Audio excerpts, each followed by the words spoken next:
Hello and welcome back to Tesla News. My name is Marian and I'm your host today. I'm glad to have you back here on my channel. Today we're going to talk about rumors in China. We're going to look into the potential price reduction for the Model 3 in Europe, and we have more news to talk about. So let's start first with some more insights from China. So in China there were rumors that the Model Y production is going to be reduced between 25th of December and 1st of January. Again, this is not the case. It has been debunked here. So it is again a rumor, and we have seen many rumors in recent weeks. It's getting a bit too much right now. We have to be very careful what we are looking at here. So again, I believe it makes no sense. There's a lot of European customers waiting for Model Y. There's a lot of Australian customers and other customers in the world that are actually waiting for a product from Tesla. So it would make no sense to reduce the production. The only one would be maintenance at the end of the year. That would be something I would be, which wouldn't be a surprise that Tesla would do that at some point. Now, looking into Germany, we have a new study here that 86% of the people are actually supporting renewable energy. And like everywhere, it sometimes sounds weird to see 86% actually supporting renewable energy, which is a very good result and very exciting. But if you open the internet, you sometimes have the feeling it is just 30% and the rest is just trying to kind of trash everybody with their opinion about renewable energies. But it seems like the reality is much better than that what we sometimes listen to from the small crowd that tries to be the loudest one in the internet. Now, let's look into the battery production in Europe. We have Reuters talking about that 1,200 gigawatt hours are needed by 2031. And the interesting part is here for Europe that 44%, if that is all going to happen, will be from Asian companies, and the rest is going to be from Tesla with 13% and the homegrown firms in Europe, so European companies with 43%. So you see that Hungary is one of the battery production hubs. Lots of companies are going there. For example, CATL is moving there, and there's also other projects happening in Hungary. So Hungary seems to be the place to be when it comes to battery production.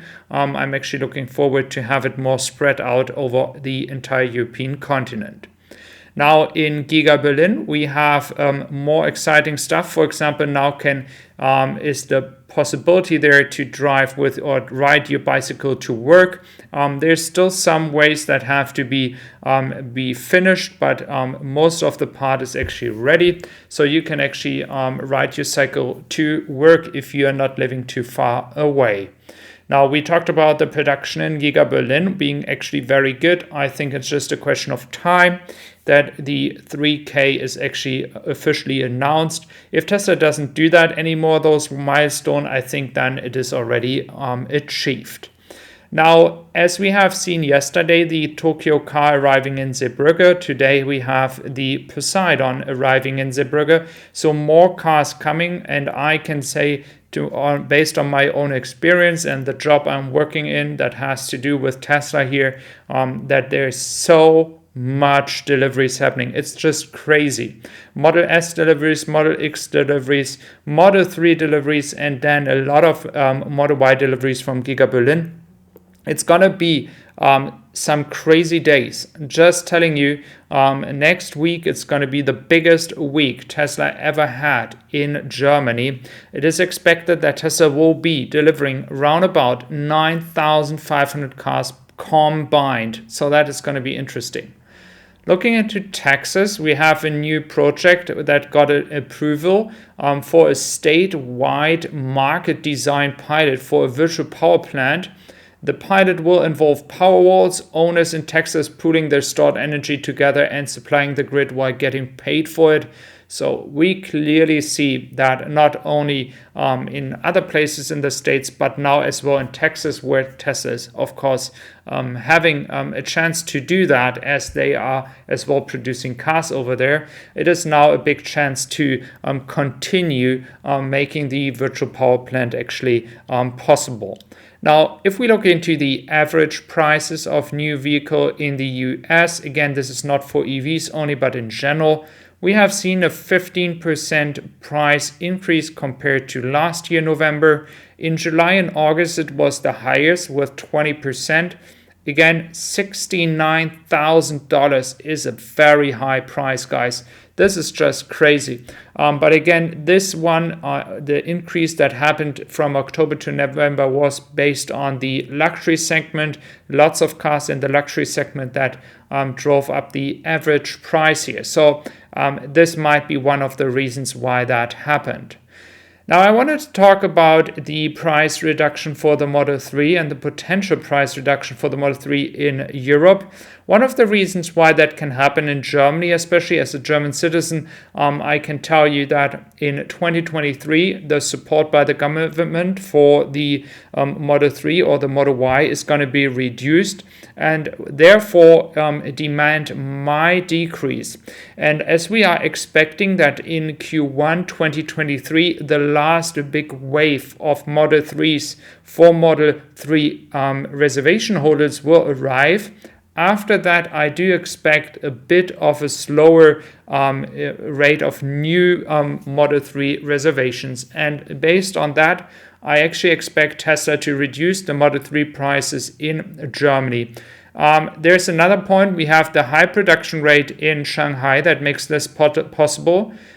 Tesla is scaling, which is allowing them to actually not lose too much money. Then we have high energy prices, and so people are actually really thinking about, am I buying an EV or not?